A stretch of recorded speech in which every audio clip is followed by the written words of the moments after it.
people to please let us know when or if they have any questions, and then we will you and I will have that Q&A session like we did the last time.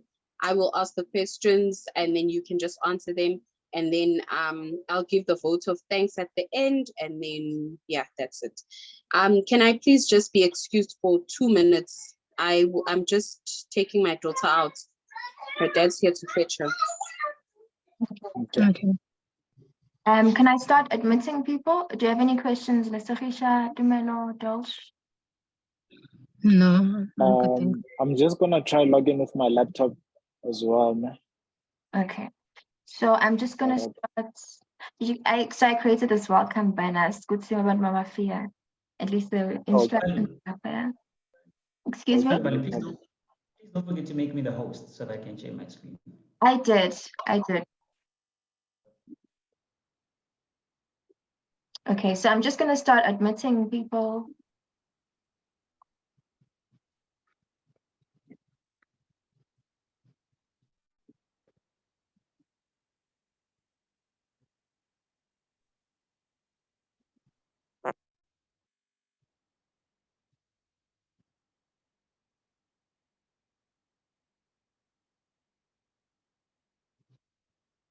Welcome, Kamo. Hello. Oh, hi. Thank you. Thank you so much. We're just gonna wait for a few more people to come in. All right. Before All we right. begin. Right.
somebody? Hi, Dolce. Yeah. I think we should I'm start. just thinking, yeah, when do you think, how long do you think we should wait? I think we should start. I don't know, Yeah, Dumelo was now. speaking. Hi, lady. Thank you for joining us.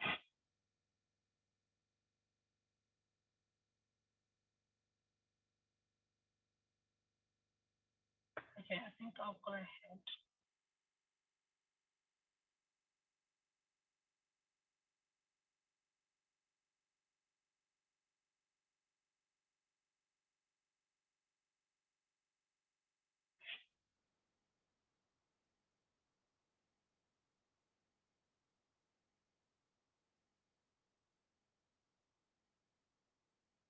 So I'd like to welcome everybody to the second Financial Empowerment Corner with Lisa Fishampiana.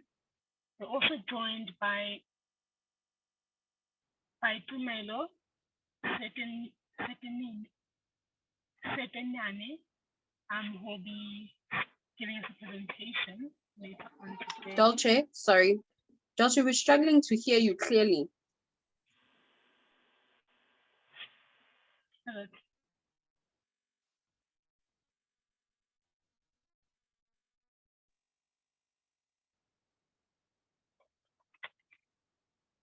Hello? Hello?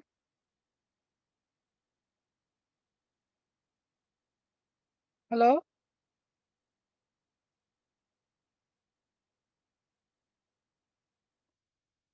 I thought we can hear you. Can you hear me now?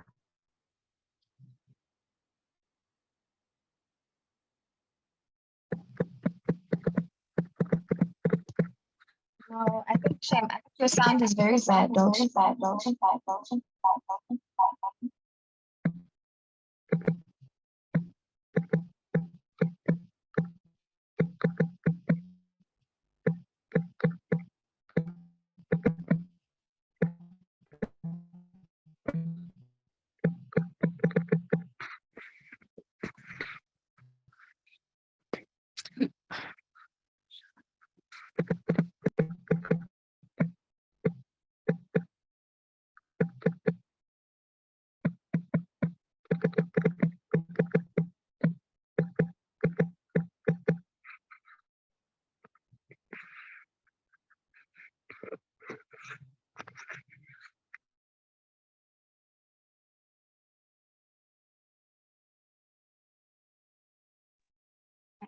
So I think Dolce is currently having an issue.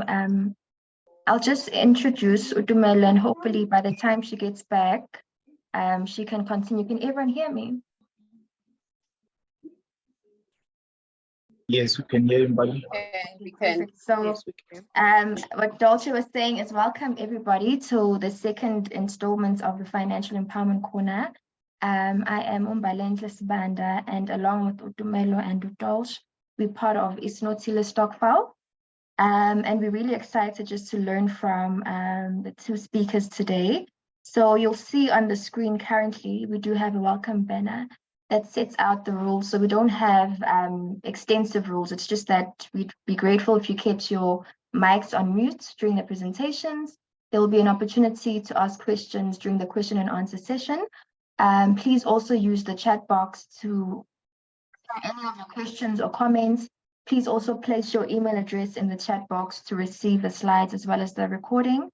And the last thing is, please just look out for the feedback form at the end of the session. So the program is very simple. We've already gone through our welcome. Utumelo's presentation will follow, and that's in relation to his app called Imaliam. And that will be followed by a question and answer session. We'll then hand over to Ulisakhisha to give us a presentation on interest and dividends, followed by a question and answer session. And then we'll end off with Dumelo Masinga giving us a vote of thanks.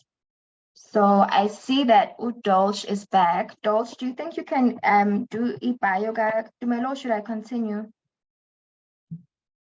Can you hear me? me though, because I'm not certain if I I'm can hear you clear. now. It's perfect. All right. Okay. Dumela Setenane is the CEO and founder of the Decision Analysis Group, a software development and data analysis company. Decision Analysis Group assists businesses with all their data analysis needs in order to ensure that businesses can make data-driven decisions that increase their efficiency and efficacy. In addition, Data Analysis Group helps build robust, customizable, cost-effective information systems that help any business capture, store, process, and output its data as required. Dumelo is a data analyst by profession and has created multiple software programs, including Maliam, a desktop application developed to help individuals and businesses record and manage their cash flow. He holds an information sciences degree and postgraduate diploma in digital innovation from the University of Pretoria. He also holds a higher certificate in strategic information systems planning from UNISA. Dumelo has an extensive experience in the business intelligence, machine learning, and software development fields. He is also an avid property investor, equity investor, and football. I'd like to welcome Dumelo to do his presentation.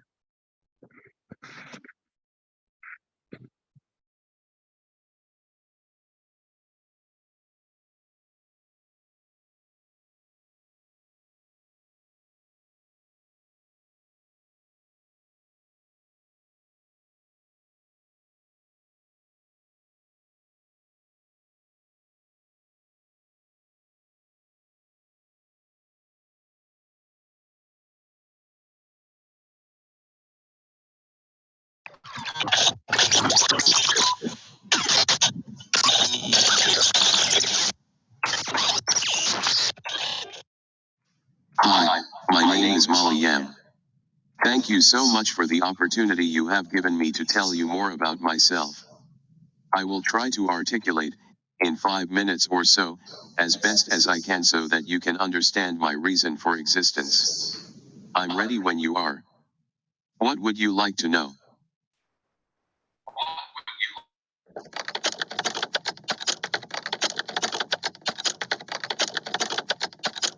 The fundamental reason why I was created is because Tumalo wanted to understand his personal cash flow.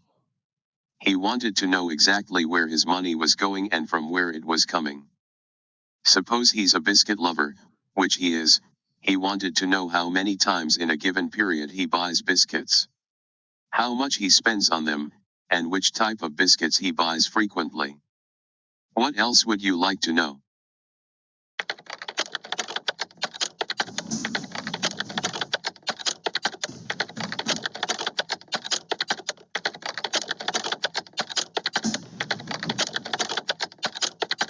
The issue Tumalo had with bank statements, Excel budgeting templates, or the bank app is that, well, they don't give you the level of detail needed to conduct an in-depth analysis at a granular level.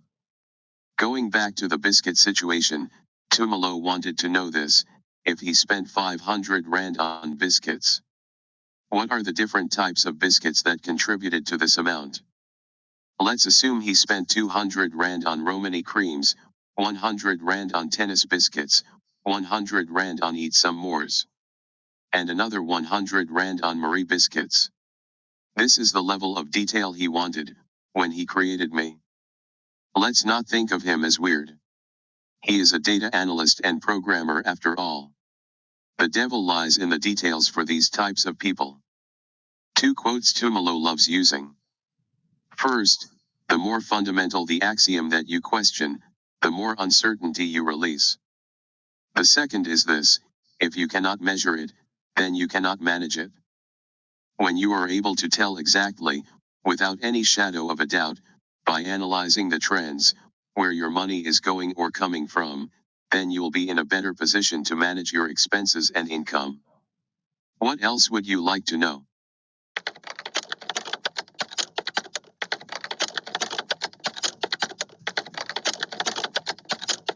Both individuals and small businesses can use me. The principle of financial data capturing remains the same. There are a few individuals and businesses that are currently using me. These businesses are in different sectors too. This demonstrates that literally anyone can use me for their benefit. To use me effectively, you just need to make sure that you get your data categorization correct from the onset. What else would you like to know?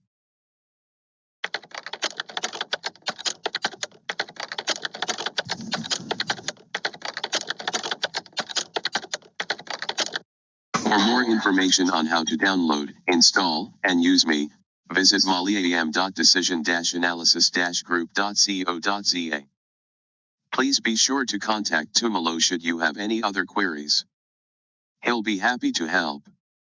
I know this for a fact, just like I know that Man City will beat Man United tomorrow. Ha ha ha. What else would you like to know?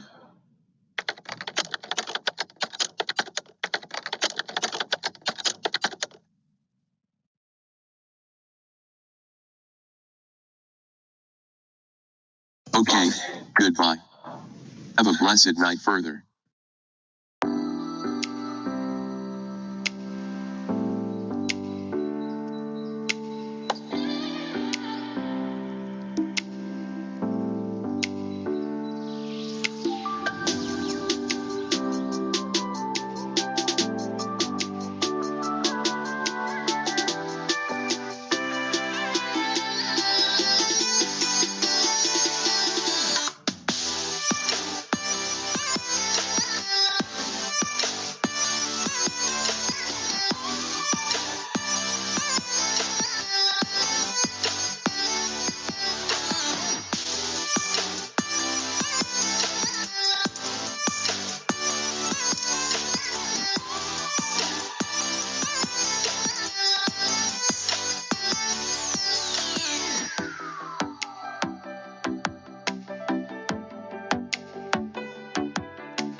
Very much, Tumelo.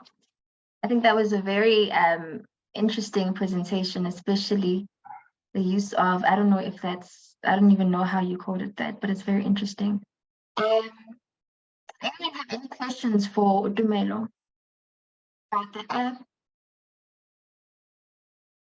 Anybody?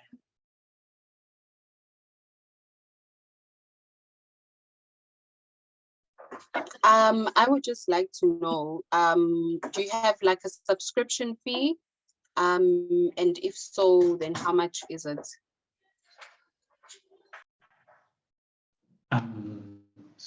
Hi.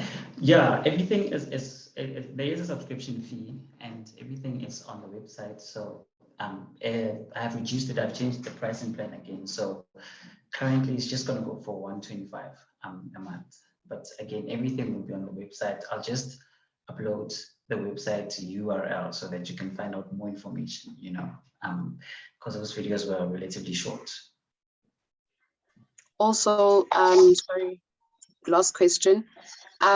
Is the app only available on desktops, or is it now available on our cell phones? No, not yet. It was just desktop, you know, because moving it onto the phone and over the internet will require migrating databases and, you know, everything being on the cloud. And I'm not too sure if everyone is comfortable with that yet, you know. So, but to answer your question, it's just desktop for now, because everything is on your local drive. You know, even I don't have access to your data, only you do, you know, so. Thank you.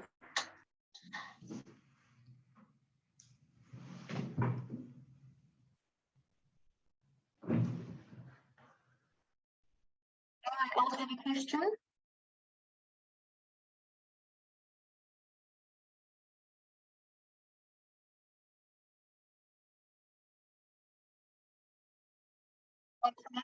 You can tell us about some of the cool features. I know you said you have an income statement feature. If you could just tell us about that and other features that could help just beyond recording your finances. Yeah, well, the income statement just shows it will just tally up the difference between your income and the expense, you know, over the given years. Like, you know, last year, how much did you make, how much did you spend, etc. You know, so that you can be able to see, again, just so that you can be able to tally up your income versus your expense, as opposed to just viewing the income on its own and then the expenses on its own. So that's what that report does. Can I just ask the last question? I promise. Sorry, Mbali, I don't know if you were finished. So I just wanted to ask, do we then link the app to our banking apps, or, you know, or do we have to, I mean, maybe this was covered, but, you know, I just, do we have to link it to our banking app so that it can keep track of our transactions, or do we have to go and, you know, enter the different details? No, you know, there was a deliberate reason for not linking it to the banking app, you know, because linking it to the banking app is essentially similar to just getting a bank statement. And what I wanted to do was that, again, like the robot said, I just wanted to have more granular data, do you understand? Because if I spend 1,000 Rand at Pick n Pay today on my bank statement, I will see that I spent 1,000 Rand, but I will not necessarily know on what I spent 1,000 Rand on. Do you understand? And again, the app, yeah, and then the app was the focus relatively shifted towards businesses as well. So, you know, how they capture their data will be different, you know, to how an individual might capture their data. So that's why it's quote unquote manual. It's not really manual, but it's, again, it's not automated via the banking app. Okay, thank you. Very much. And just by way of interest, just open to the floor. Record our transactions? Do we actually have like a budget system going on, or do you just rely on like your banking app where you just check once in a while? I think that will be interesting to know. Maybe starting with you, Lesakhisha.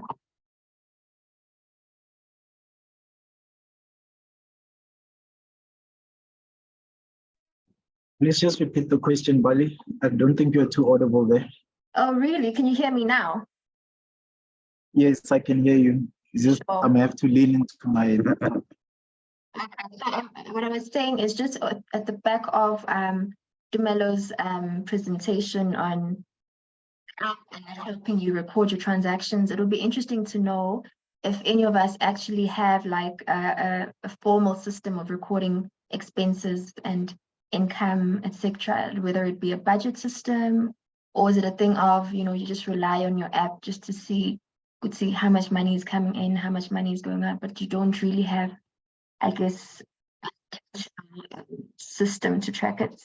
So I was asking if you maybe have proper budgeting system. Does it work? Does it not work for you? Feels like it's not working. That's also my AI joke, to give it back to Dumelo. But I think I had a chat with Dumelo last year and again this year. I think it's worth giving his one a try, because what's nice about his is that it fetches the information straight from the bank statement, which unlike some other, and categorizes it immediately, which unlike some of the other apps that I've used before, you find that sometimes you have to do that manual categorization and that sort of thing. And I think if I remember correctly, Tumelo, it caters for you when you pay cash as well, right? I think it allows manual inputs. So I think it is worth giving a shot. Yeah, I'm sorry, just to clarify for you, Sarsha, it's not linked to an app or to your banking app or state. It can input statements if you wanted it to. The problem is that if you do that, remember, everyone's categorization is quite different. You know, how you categorize your expenses will be different to how I do it. That's why I did it the way it is, so that people have room to do it however way they want to do it. Do you understand? So again, even though the categorization is manual, you need to remember that this is something that you just do once. You do it once in the very beginning, and then it's set. And then, for example, let's say I buy telecom, let's say I buy airtime from telecom, 100 Rand. You saw that I just write telecom airtime, and then it will ask you, do you want to autofill all the other columns that you filled in before? And then once I click yes, it fills in everything, and then I just click in the amount, and then it's saved. Do you understand? So I don't have to go through the laborious exercise of entering or inputting every other field as I did previously. So yeah, but again, the not making it linked to your bank statement was very, very deliberate. Yeah, I hope I have answered your question. That clarifies it actually. Thanks. Yeah. Again, like if you buy eggs from Pick n Pay, are you going to know when you look at your transactions later tonight that, hey, I actually bought eggs, you know? And you might want to check how many times in a month or in a given period are you actually buying eggs, you know? So hence the deliberate omission from linking it to the bank statement, and hence the deliberate structure that I created when entering when creating the application, you know, so that it can have categories. Like, for example, you can have airtime, and then you have data, and then you have a subcategory, you know, and then you have the broader category would be, so, okay, let's look at properties. You can have property expenses, and then that's the broader category. And then the subcategory would be your levies, your rates, your rent, you know, and then the item would be the individual property that you're buying for or that you're paying for. So that at the end of it all, you can collate every one of these single items to see the broader property group, how much you're doing, how much money you're spending or making for property expenses, and then go deeper, how much money you're making or spending for the levies, rates versus your bond, and then how much money you're making or spending for the individual property, the individual item, you know, the granular item that I was looking at, like the bot explained. This would be like your how many creams, biscuits, eat samosas, and do you understand? So again, it was very, very deliberate. Yeah, just so that I could have data that I can actually track and spot the trends in my data spending.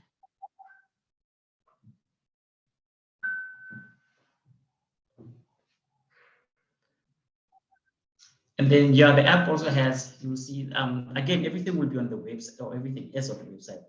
We'll be able to see their dashboards, you know, dashboards where you can, again, you can click today, similar dashboards to how you'd have on your banking app, you know, how much you're spending today, last 7 days, last 30 days, or within a given time frame. Do you understand? Because people, we are able to better analyze when we see visually. Do you understand? Again, that's why I moved away. You'll ask me, why don't you just use an Excel template that you get from Microsoft or that you can download? Is that, you know, sometimes more often than not, we want to see things visually. so that because we understand quicker, especially if you see like a bar graph or a line graph, you'll be able to see quicker, hey, in March, I'm spending more money than I had in January and February. Do you understand? So that's why I included things like dashboards in the application. So it can just be more visually appealing and so that you can hone in on the data quicker. Does it adjust to annual inflation rate? What do we enter? So Naledi, I'm assuming if you say, for example, if you paid 5,000 rand last month and this year you're paying 6,000 rand, is that what you're talking about? Yes, so that's definitely what I'm referring to. Because, for example, we've had the MPC meeting that adjusted by 50 basis points. And like, is it country specific? How does it work? No, remember, you enter the data yourself.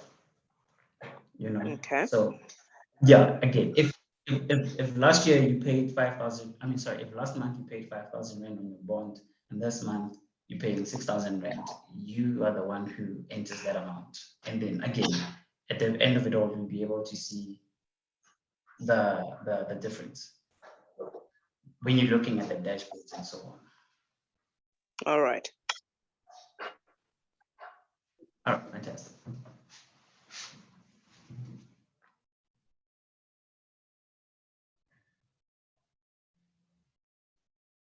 I think one of the advantages is having the founder hold your hand through it. With other apps, you literally left to just figure it out. So I think also having the opportunity to contact you from time to time if we need clarity on certain things, if that's actually open, that actually does, make things easier on our end. Yeah, what I'll do is that I'll put a template on the website that shows how I've done it for my own personal expenses, that could give an idea or that could help people categorize their own data, So, but again, like I did say that I have businesses using it, but obviously it depends on the type of business that you are, So obviously even with that, you have to categorize and structure data properly. But even then, I helped them out. Like I told them, I'll send you a template. Just tell me what your business does and the types of information you record in a book or on Excel, and then I'll help you out with a template. So yeah, again, I'll just put my own personal template, and so that you guys can see what I'm talking about when I talk about the structure, the categorization, again, so that at the end of it all, everything makes sense, so that, yeah, everything will be. So I'll just put a template on quickly on the website. Thank you. All right, great stuff.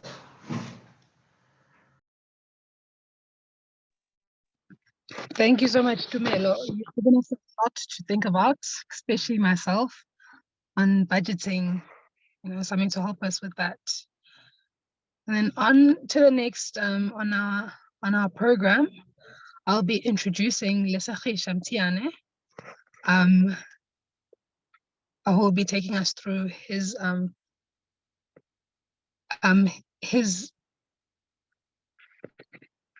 hello, can you hear me?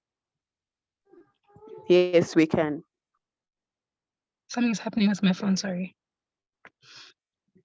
Okay, let me just go ahead and introduce Lesakhe.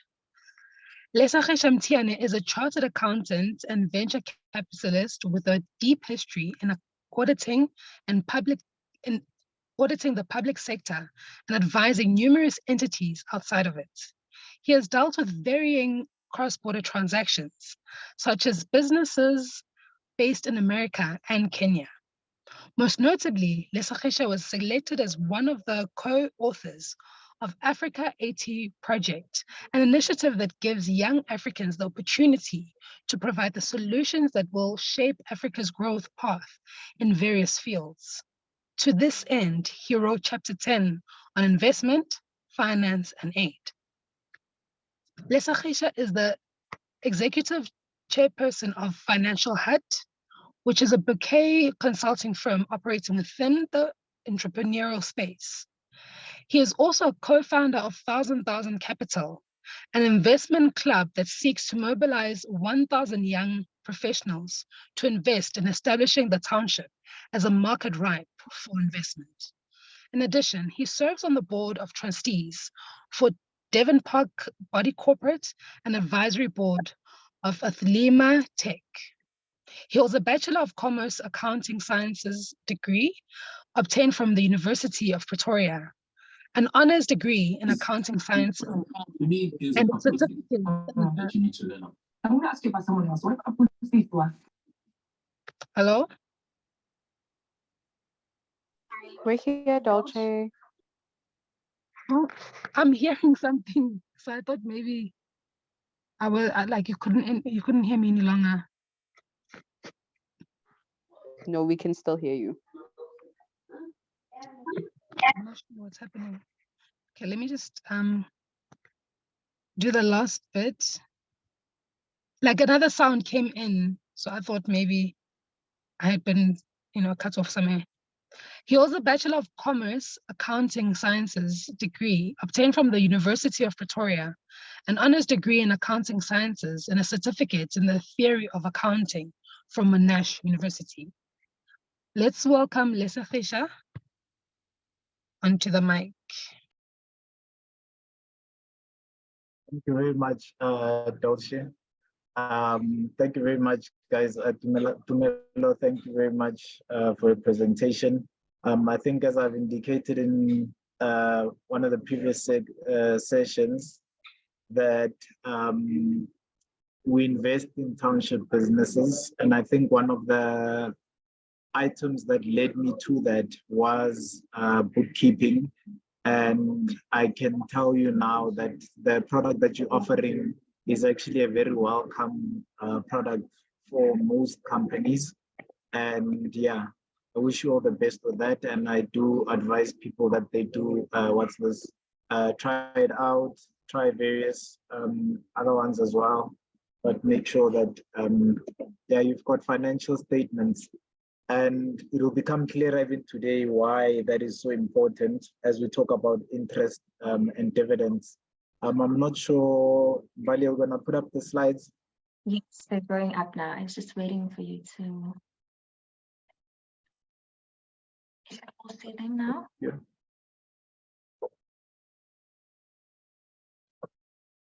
Thanks. Thanks, Mbadi. Yes, we can.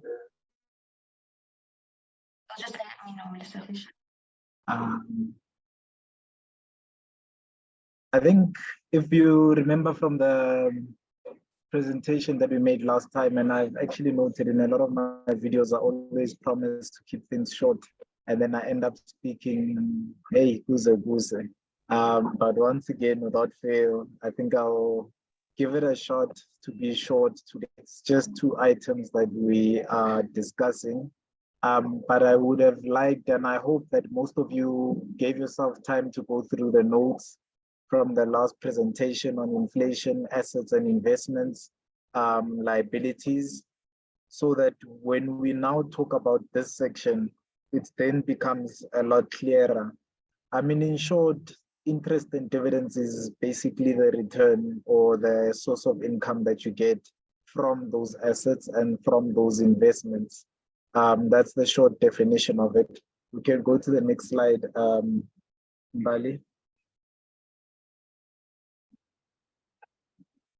And before I go into interest, right, the 2 biggest things or the 2 biggest differences between interest and dividends that you want to note is the source. You don't have to change anything. Remember, the 2 different, the 2 things that you need to consider about what's the difference between interest and dividends is essentially the source and the tax differences.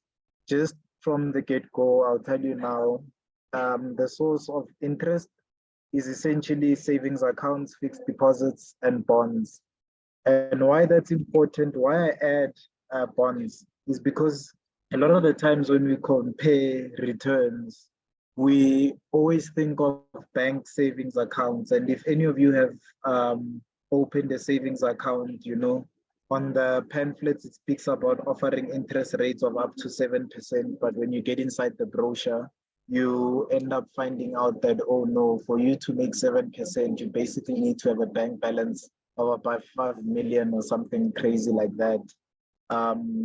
So I think it's important to state those three type sources: savings accounts, fixed deposits, and bonds.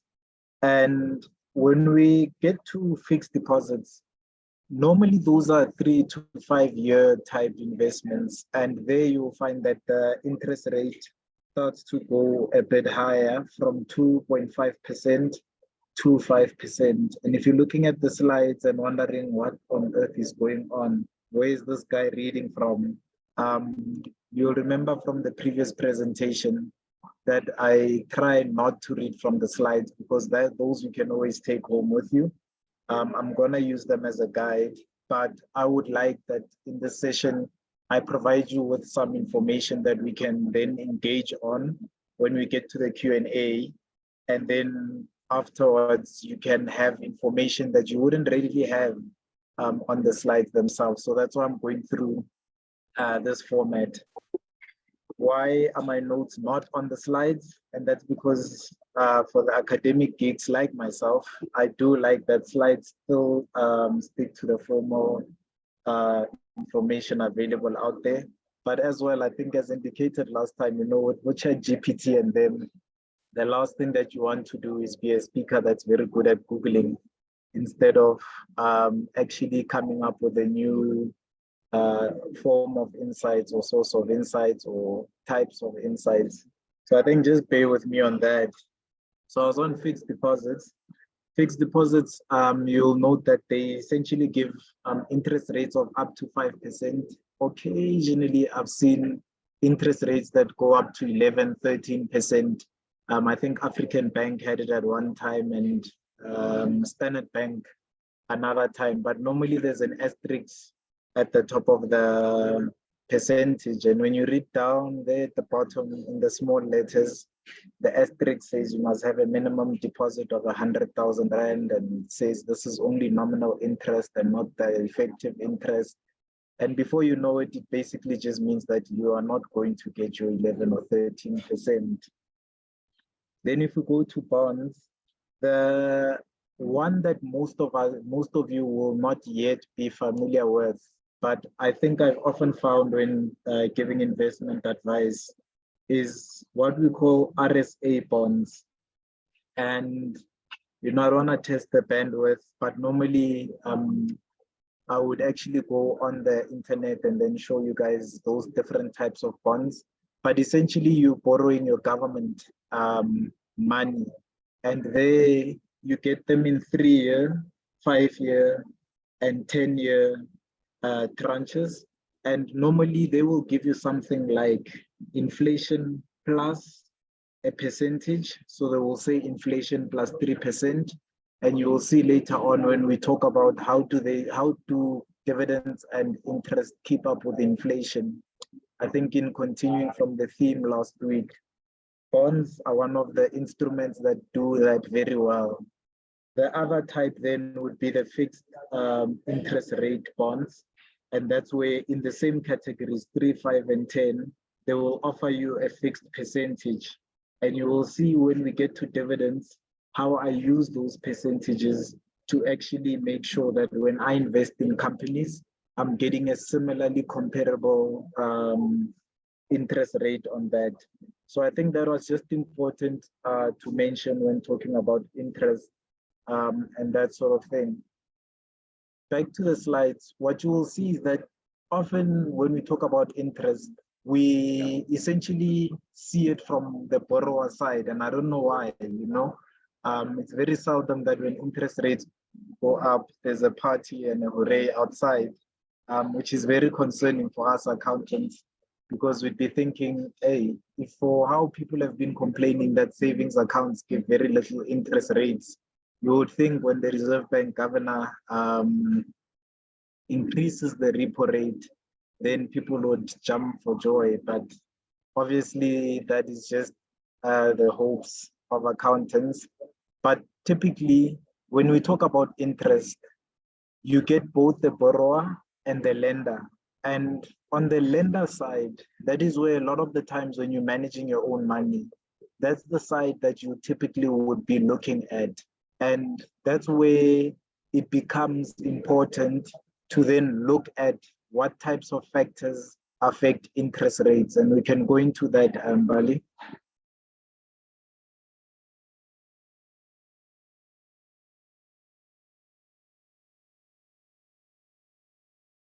When we look at what factors affect the interest rate, you would look at the inflation, you'd look at the credit risk, you'd look at supply and demand, you'd look at central bank policies, and you'd look at the term of that interest rate. And I think when we spoke about inflation last time, I think I went into some of that extensively.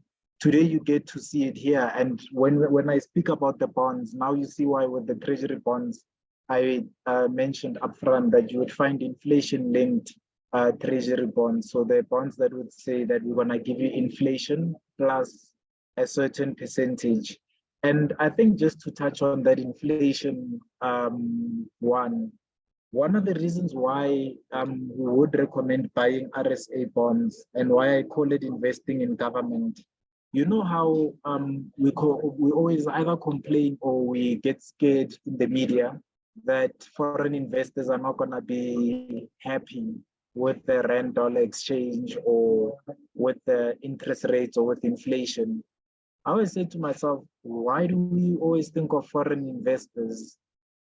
Government bonds is a way that you can actually be on the other side of government spending, and then you be that investor that government is worried about when they are issuing policies and trying to see how the way they deal with things essentially affects investors. And always try to see yourself in that light to say, you know what, and I know in the US, they go as far as saying, I think municipal bonds versus treasury municipalities instruments, and then say, I'd like to actually put my money there. And then the municipality can use that money for the next 3 to 5 years to run their various programs and then offer you a certain percentage. So that's just an interesting way to look at it in terms of how that affects that. And the next one is credit risk, as well as supply and demand. Again, when it comes to credit risk, and one of the questions that I had asked ChatGPT, but you remember I touched on this last time that we spoke, where I spoke about how would you do a credit check? What are the factors that affect your credit history and your credit record? And we spoke about the rate of payment. We spoke about your personal financial statements. We spoke about the references. So for example, if you've got your cell phone contracts or your insurance that says that you're defaulting, those sort of things would affect your credit risk. And what I did was I asked ChatGPT, how would I do it for a friend if I was determining a friend's credit risk? And again, one of the reasons why we wanted this to be a separate topic was so that we can actually delve a bit deeper into some of the things that we don't do in our personal lives. So a friend comes to you and says, can you borrow me 500 bucks, typically at the end of the month? And they say, I get paid next week. So you'll get that money back next week. And those of you that are in the business of lending people money close to payday, please don't sue me or fight me for taking your extra side hustle source of income. But those sort of things, I always cringe when you hear someone say, please borrow me 500 rand and I will bring it back as 600 rand the following week, or borrow me 550 and I'll bring it as 600. And I sit there and I think, is this person aware that they're borrowing 500 rand at 20% over a week? And the correct way to treat interest rates is to annualize them. So you would normally say, if I take that percentage and I multiply it by 52, if I'm borrowing over a week, or 26, if I'm borrowing over 2 weeks, or say you're borrowing for a month, then you say times 12. that sort of gives you an indication of the interest that you're paying. So you can imagine if you're borrowing 500 rand and paying back 600 rand in a week's time, you're essentially paying close, I think it's 1,040. The accountants on the call, please don't check me. It's 1,040% in interest. And I think Sinothile, you guys will have an interesting case study or story about interest and borrowing people money, and then what happens afterwards when they get a little advice on the sides. And I see Tumelo is laughing there. That's sweat laughter. Yep. So that's that on the credit risk. But I think what I wanted to highlight in there, you will see in your notes when we give you the final notes, they've got a lot more detail in there. But very wisely said to me that, you know, Chair, I'm gonna remove a lot of the information from the slides because I get hope mamela when we've got the information there. Nobody's listening to you. Everybody just quickly wants to read everything, especially because I deviate from the slides. But what was important for me with this section and why I stopped to highlight it is because you actually need to start being comfortable having a conversation about what are the factors that affect your credit risk. Especially, for example, when you go and negotiate a home loan or a car loan, or as I say, when you are borrowing friends' money, be upfront, be clear to say to them that, you know, Pep, you can just walk in with your ID and they will borrow you 5,000 Rand. Why do you want to borrow 500 Rand from me? You know?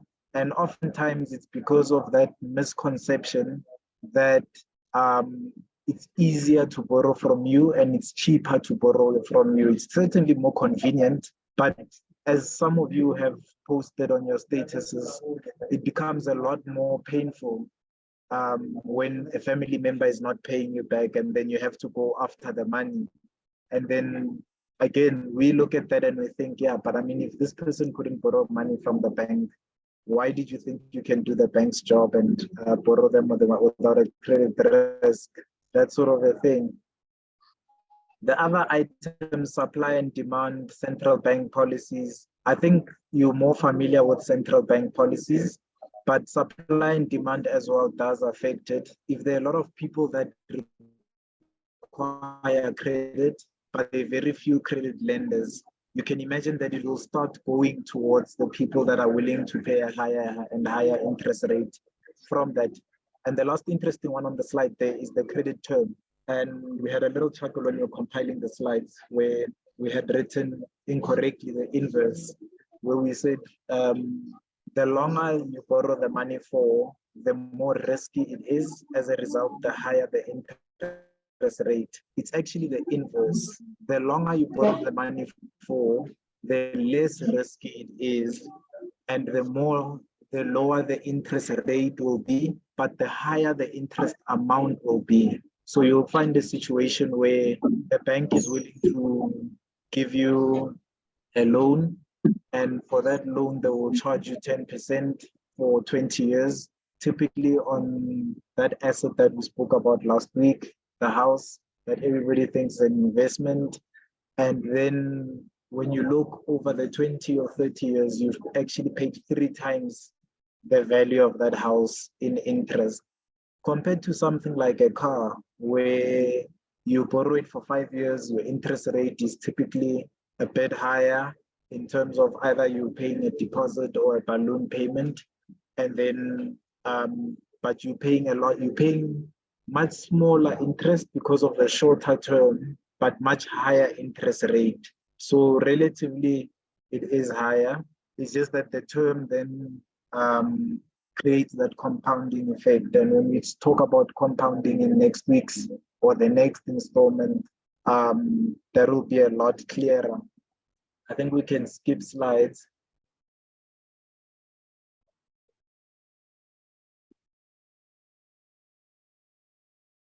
Again, when we talk about how do we determine credit risk, as indicated, it's credit report, personal financial statement, references, previous lenders, employment and income verification. For me, at a bare minimum, you should do this if you're gonna borrow people money.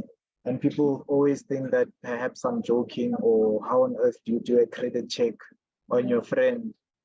And I think those that are lawyers on the call will agree with me. Sometimes just mentioning it is one of the things that show that you're serious enough about what you're doing. And that will essentially make the people that you're borrowing the money to take you a lot more seriously. But I don't know whether it's good or bad for business, because banks then tend to get low applications. We can go to the next slide in Bali.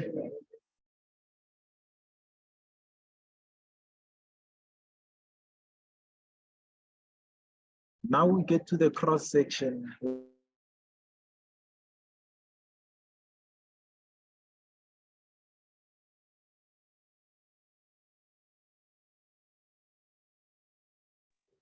I think we lost Lesotho. Is it just me?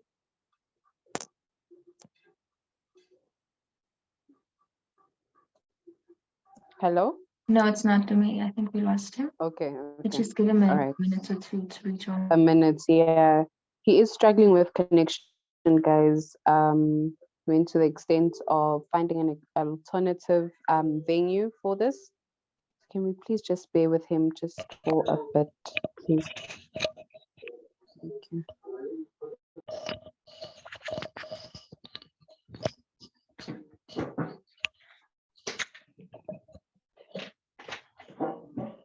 In the meantime, can I just ask that everyone places their email address in the chat, that we can send you the slides and recordings after the session? In addition to that, thanks, Chairman Mo, I see you back. I'd just like to ask everyone to please, if you have any questions and you'd like clarity on something, please feel free to post your questions on the chat, and I will keep an eye on that, and we will tackle the questions later on in the session. Thank you very much. Over to you, Lisa. Thank you very much for that, guys. I'm sorry about that. As I did say, I am being hosted by, and advertise them, not brag, the Sheraton Hotel. So they've been very polite to allow me to use the internet, to use their power. While we fight with our Thomas. Hi, Thomas. Hi, Thomas. Yeah, I think he's on mute now. Okay. Yeah. Right. Yeah, so I think please do just bear with me if I get kicked out. I don't know if the Wi-Fi is timed or it also goes with the electricity. But yeah, the Sheraton is your place. Next time you are experiencing load shedding. Back to dividends. As indicated, dividends are typically paid by companies, and they are paid from profits. So normally what a company will do, let's take a company that we use every day. It's okay, Thomas. ShopRite, for example. So you guys will buy your groceries every day, beans, eggs. Please don't buy eggs now. I think there's a flu pandemic or something like that, bird flu. Your milk, I'm trying to think of vegetables because I'm vegan, so all these things I'm naming, I don't buy, but then your mushrooms, there we go, that sort of stuff. And at the end of the year, they then will calculate profits, which belong to you, the shareholder. And we're gonna talk more about it when we talk about equity. And as you can hear, I keep on referring to future sessions, so we'll keep coming back. But essentially, as the shareholder, when the company has then made a profit, you then are entitled to those dividends, to those profits. But because you've put management in charge, they would then recommend that, sir, would it be okay with you if we don't pay out the entire profits as dividend? We retain some of them, and then we essentially use those to grow the business, to do the maintenance, to essentially put ourselves in a more comfortable financial position. and then we rather pay out the rest. They typically paid out in cash, or what they sometimes will do is essentially have share buybacks. And what share buybacks do is, if you have a company where there's 100 of you guys that own shares in that company, you'd agree with me that each of you own 1% of that company, assuming you guys all contributed equally. Now, one of the ways that companies also pay dividends is that they would then say, let me use Thomas because he volunteered his microphone. They would say, Thomas, we're willing to buy back your shares from you at this particular price. And Thomas will have a look and see that, oh, okay, I bought them at, let's say 10 Rand, and they're offering me 15 Rand to buy those shares from me. If Thomas agrees, he no longer becomes a shareholder, and now there's 99 of us owning 100% of those shares. And nominally what that does is it actually increases your shares in that company. You were a bigger shareholder in that company, and that is often seen as a dividend. One of the reasons that you want a company to do that is because those are actually often tax-free. As I did indicate to you, that one of the two fundamental differences between dividends and interest would be the sources as well as the tax differences, which brings me here. When we now want to compare the difference between interests and dividends, as I said, number one, the sources. So interest will be typically paid on the savings account, the bonds, the fixed deposits. And there you essentially just the bank. You're lending someone money and then they bring it back. Whereas with dividends, you're not lending someone money. You're actually taking a risk in the company. You are buying a share of the company. They go and they take the risk. And then when they come back, they pay you rewards from that risk. They pay you dividends from that. That's the fundamental difference with interest and dividends. The source. When we talk about the tax differences, typically what the government does in most countries, and that's why you will hear sayings that you must tax the wealthy, tax the rich. How come Jeff Bezos pays no tax and is one of the richest men in the world? What countries try and do is that they try to incentivize you and I to start companies, because remember, companies create jobs, companies solve problems, companies create products that are needed in society. But over and above that, companies actually pay salaries that get taxed, and they themselves get taxed as companies. So as an incentive, you often will find that government then charges a lower percentage of tax on dividends. In South Africa, it's fixed at 20%. So if you're a shareholder in your personal capacity and your company pays you dividends, 20% of that will be withheld by the company on your behalf and then submitted to SARS as your taxes. Another thing that happens is that if you hold shares in a company, so my company Finance Hut, for example, will have a share portfolio on the JSE, because it's a company investing in a company, for some reason, please don't ask me why, I don't write the tax codes. The SARS, the revenue receiver, exempts that company from dividend tax. And I think the thinking behind that is that anyway, those dividends are going to become cash in my company, Finance Hut, and Finance Hut will then have to decide whether to pay a dividend or not. So I think to avoid that double taxation, they just say a company to company dividend payment, especially if it's a local company, is exempt then from tax, or rather not exempt, there's a tax deduction that you will get in that regard, section 10(1)K, for those of you that are interested. In foreign companies that you invest in, if you invest with your company, there often would be a ratio that calculates how much of that dividend must be taxed. But even there, the government is trying to encourage this sort of investment by you. Interest, on the other hand, the way it gets taxed is that government will say, and I think you will see with the tax codes, I think it hasn't changed in a while. If you're an individual younger than 65, not 24, 65, the first 24,000, I think 720 is exempt from tax. And then everything else that you make above that. So essentially that's about 2,000 Rand a month in interest. Everything else above that will get taxed. And then as you get older, 73 to 75, the exemption will be a bit higher. I think it's 34,000 if you're older than 75 or 65.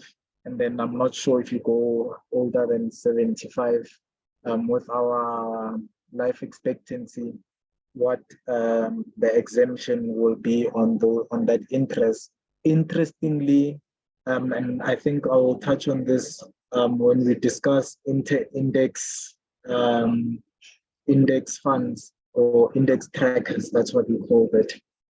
In our upcoming session, we'll talk about tax-free savings and what happens in tax-free savings, or at least the impact that tax-free savings have had, is that SARS has now started to move to the side where they say, because we have this vehicle where you can invest your money and not get taxed on it, we are no longer going to increase the exemption on the interest that you receive from your payments.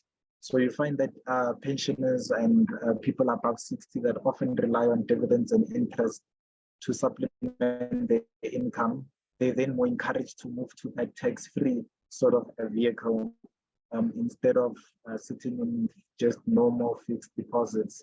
So that's the essential differences between interest and dividends. And as you see, as per your slides, interest is considered more predictable and stable, whereas dividends are not considered as predictable and stable. And the reason behind that is because, remember, interest, you're a bank, you're borrowing someone money, you agree on a certain rate, and their job is just to pay you back that rate. Compared to a company, you buy a piece of the company. So you don't borrow them money, you own a piece of the company. And as an owner in that company, you then wait for this company to generate profits. And after they've generated profits, they then will declare a dividend to you, their shareholder. And that's why you will find that fluctuation. I think just out of interest, but you can put the next slide while I use my own on the side and give a bit of value add. When we look at the history of dividends, essentially they go as far back as in ancient Rome, where investors in shipping companies would receive a portion of the profits from the sale of cargo. So what would happen is that monarchs, I won't name any, some of them have hurt some of us, would essentially, you would have people that are going out on ships, right? And you'll see a lot of the terminology in companies either refers to war or refers to what do you call this, or refers to maritime vocabulary, so vocabulary of the ocean. So things like stocks, for example. What you would do is that if you were a merchant, if you were a wealthy person, or even if you were just a lay person in the community, let's take England or the Netherlands a few years later, what you do is that someone that has got a ship, maybe someone like Floki, for those of you that watch, what's that series with Ragnar Lothbrok and Valhalla, them, the Vikings, you'd essentially say to them that, listen, here's my 10 Rand, to use our analogy, 10 Rand or 100 Rand or 1,000 Rand. And this is essentially to buy a piece of stock in your cargo. So wherever you're going, when you get there, buy whatever you buy or whatever treasure that you get there. And then when you return that piece of item or that antique item, you can then sell it and then give me the proceeds from that. It then evolved to the Dutch East India Company, which was the first around 1602 when it was founded.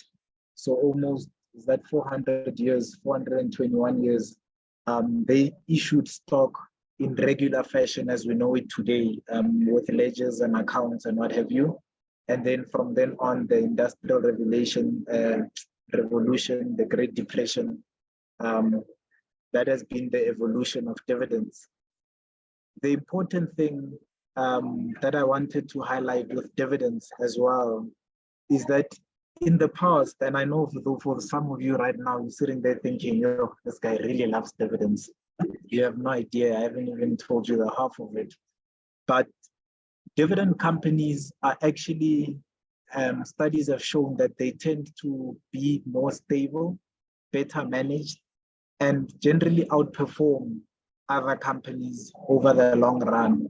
And one of the reasons that's the case is because dividend paying companies, management often understands the fact that, listen, we're working with limited shareholder capital. So they understand that if we're going to retain some of that capital, we better get a better return than what the investor would have gotten had we given them this money back, and then they go and get themselves a better return in the market. So those companies have tended to statistically outperform companies that do not pay a dividend.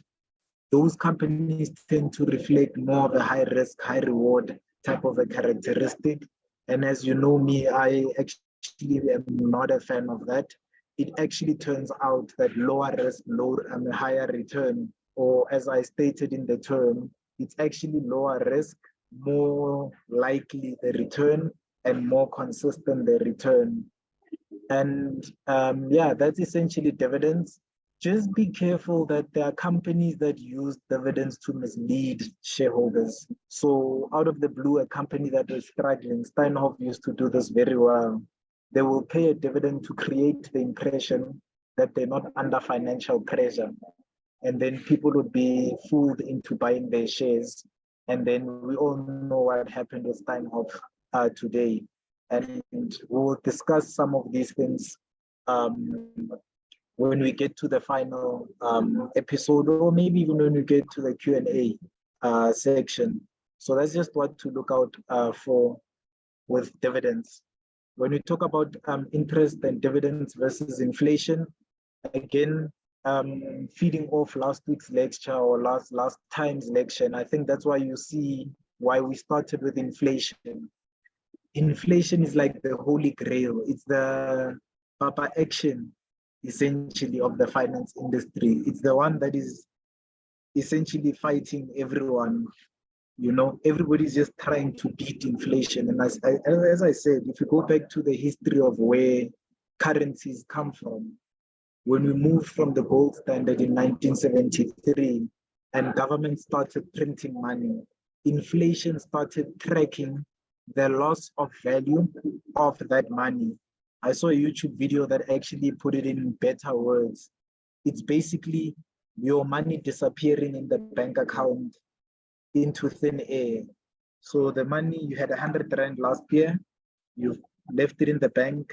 This year you still have 100 Rand, but 100 Rand this year no longer buys the same value of items as 100 Rand would have bought last year. So effectively somebody would have stolen. If the inflation rate is 10%, theoretically someone stole 10 Rand from your bank account.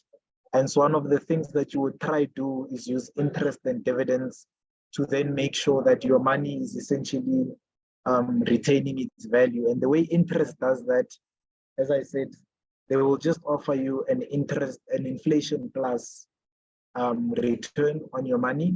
Then you know that you're always going to retain the value of the money plus get a little extra. The way dividends do it is that prices will increase in the shops. And if prices increase in the shops, then profits are more likely to still increase, provided that the costs, so labor, fuel, all of those things in between don't increase by a higher percentage than what your two baked beans or what my mushrooms and chickpeas and coconut milk. See, the vegan examples are coming back to me. Provided those things did increased at a higher rate than what the costs of that company would have, then that profit will be higher. And as a result, your payout will be higher. And therefore, your money would have been hedged from inflation.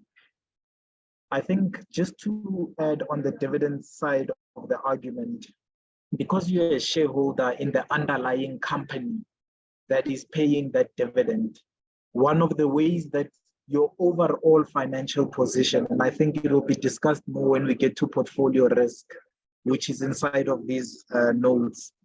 One of the other ways is that if a company pays you an 8% dividend, while the shares are still listed on the stock exchange and the company has gone up in value, so let's say by 2% or 5% or 10%, you effectively have received a 15 to 20% return when you add the cash dividend plus the increase in capital appreciation. So that's one of the reasons that you often find me speaking about shares. I think we can go to the next slide while I take the opportunity, Mbali, to speak about what are these other items or places where I said that stocks would essentially be held in on your behalf. One of the other places that would hold stocks in your behalf. So some of you right now are thinking, yo, I really need to get into the share business. This guy has been mentioning them so much that I need to do this. I would advise that you don't necessarily have to. If you look at what we call Regulation 27, and I think, Dumelo, you probably would be able to check me on this, or some of you guys that are pension fund lawyers. Regulation 27 is basically a regulation that talks about whenever you put money aside into your pension fund, where are they allowed to invest that money?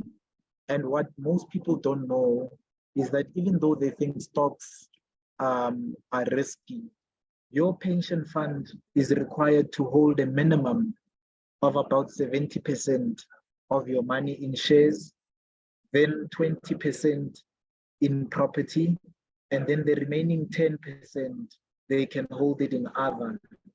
And that other can be anything from Forex to international companies to the one that I've seen, I can remember correctly, it would be bonds as well. It would be government spending. So for example, they would ask the PIC to participate in the infrastructure spend around the country. But as I said, that's 70%. If you've got a pension fund or retirement annuity, rest assured that you are actually invested in shares as we speak. And that's why when retirement comes, some of you become millionaires overnight. It's not overnight, it's over a period of about 40 years of you consistently contributing to that pension. Now, if we go to dividends, as we can see, we have covered quite a bit, and I covered it in my own terms. I think let's just go to the risks, Bali, and then I will just see as we go through the factors, what haven't I yet covered. So at least finally something checks me out in terms of how well I've spoken of dividends. One of the things that make dividends risky is that you have to understand the earnings and the cash flows of the company that you are investing in. So be careful. For example, as I say with Steinhoff, I know African Bank was another one. I was an investor in African Bank back in my twinkle, twinkle, little stars years when I was still a little one. Essentially, what was happening with African Bank was you'd get a situation where every year they report increasing earnings, better and better returns, but the dividend was always either small or non-existent. And if you are not an investor like I was at the time, I was not that type of investor, I wasn't keeping an eye on that discrepancy. But underlyingly, what was not being spoken was the fact that actually the profits that you're seeing are not cash profits. I like to call them accounting profits. So they hire someone smart like me, and I sit down with your books for a number of hours, or even the app, Yatumelo, one day. And what it does is it calculates things like depreciation and all sorts of funny tax benefits that you get back, but it's not actual cash that you get back. And then it says that your earnings have actually increased, you've made a higher profit than you actually have, when actually cash in the background has not moved. So that's one of the risks with dividends. Not all profits are cash. And that's why some of the times you find that with tech companies, they do it a lot, where they will report record-breaking profits, but they're not declaring dividends. In their case, sometimes they are reinvesting the cash or the profits, as they say, but you only find out about that the day it stops, and then you find out that they don't have any cash to actually pay dividends. The other important item when determining the risks is to look at a dividend history. And I can vouch for this because I use this a lot. It's very seldom that you'll find management that has been paying dividends for 10 years all of a sudden stop, because they understand what dividends mean for their company. It has been given a certain signal to the markets that we are a stable, reliable company. I think if you look at Procter and Gamble, you look at Johnson and Johnson and those companies, I think they have something crazy like an uninterrupted dividend payment history of like 50 years. So you know that when you buy those types of shares, you basically are almost guaranteed a dividend for the rest of your life. Then the one that I was speaking about is the dividend payout ratio. Dividend payout ratio is basically that relationship that I was talking about with African Bank, where you would actually look at the level of the profits versus the level of the dividends. And if that gap is too far away, normally I like to say at least pay me 25% of profits back as dividends. If you're not paying me 25% or more, chances are the profits that you're making are not cash, and or chances are you can't afford to pay me a dividend in future because you actually are not generating as much cash as I would like. Then you look at industry trends.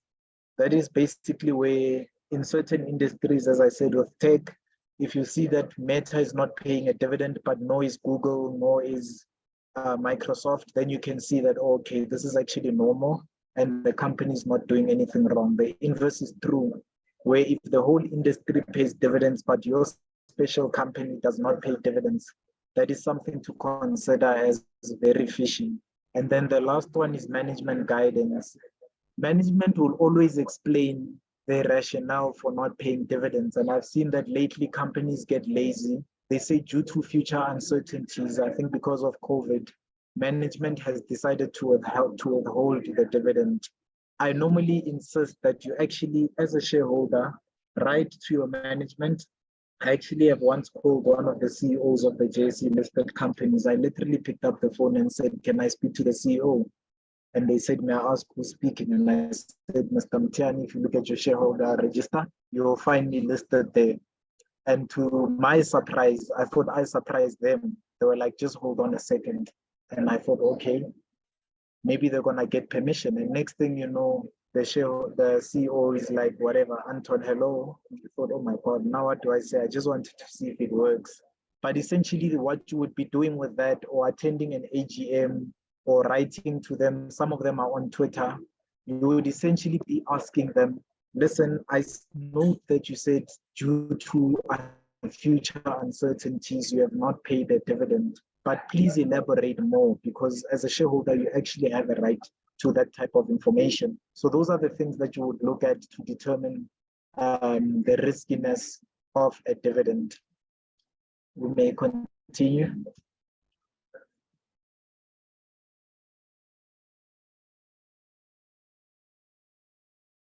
All right, how do you reduce the overall portfolio risk?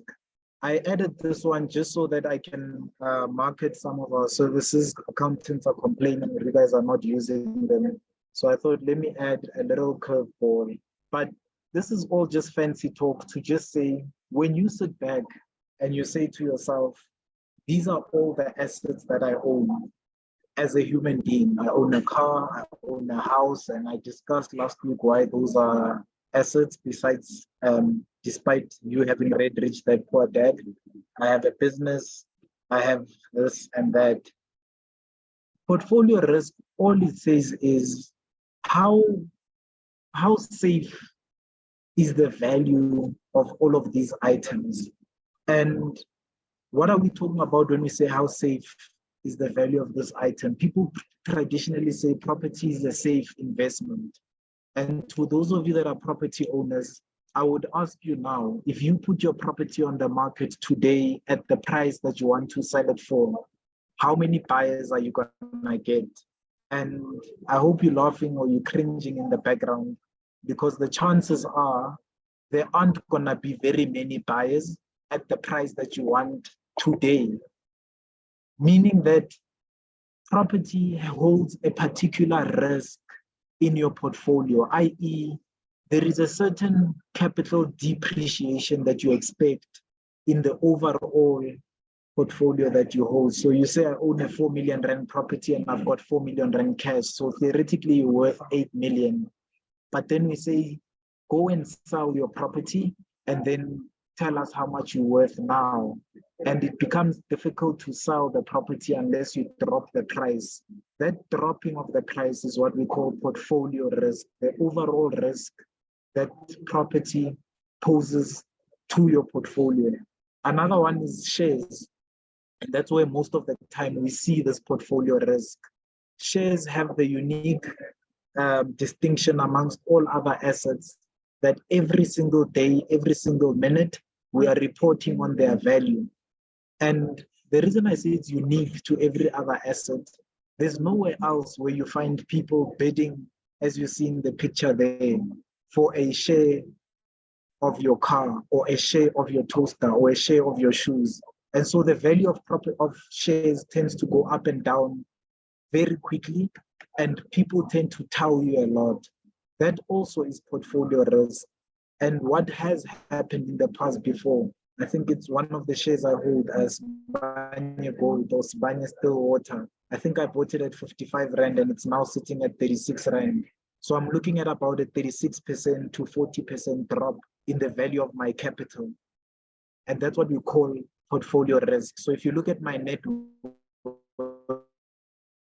worth, because of Sibanye, there would have been a 40% proportional drop in my value. Now, when we say how do dividends reduce the overall portfolio risk, and I think I can even say interest, how it reduces the overall portfolio risk.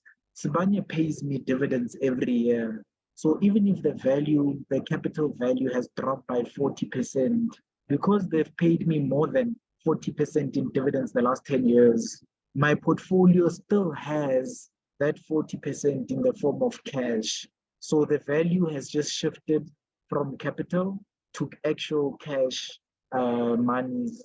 And that's why we also talk about diversification and management quality, that sort of thing. Dividends essentially, diversification essentially allows that when one asset goes up, the other one hopefully is going down, or hopefully not. But when one is going down, hopefully the other one is going up. And essentially you maintain your net worth. But as I said, that was a technical one put in there for those of you that are interested at that level. And rentals do the same, by the way. So it mustn't just sound like I'm just bashing property. Every time you get rentals from your company, it becomes less and less risky holding that property, because now you've got cash in the bank and no longer just a standing item over there. I'm not gonna read the paragraph. You can skip to the next factor.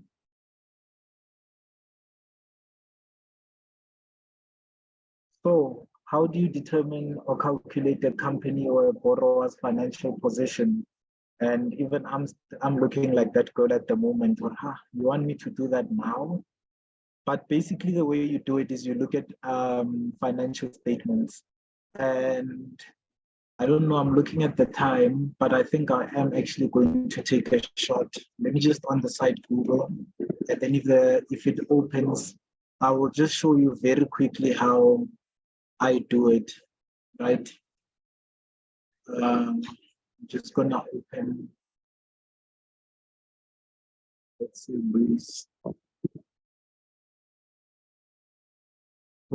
Just tell me if I'm out of order. Né?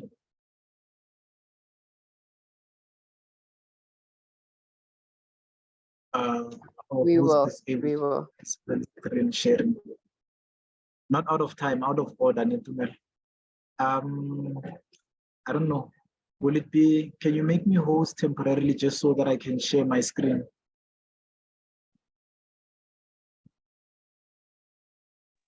Mbali, please help us. Or give me the capacity to share screen. Yeah, to be the host. Thank you.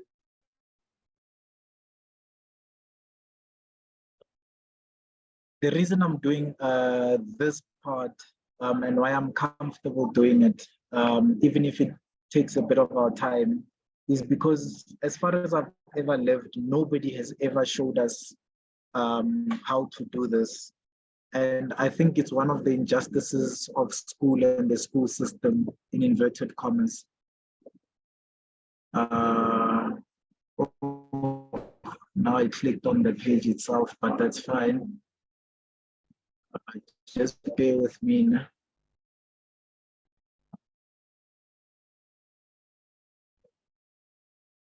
So many panels everywhere. Close that. Okay, go home, or I go home. Please don't go home. Please don't log out.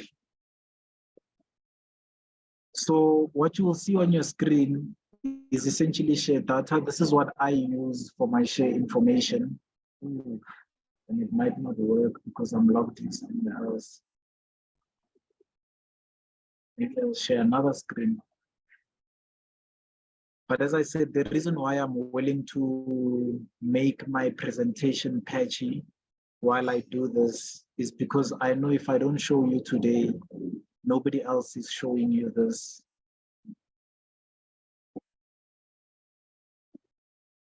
So this is bonus points for coming to today's session.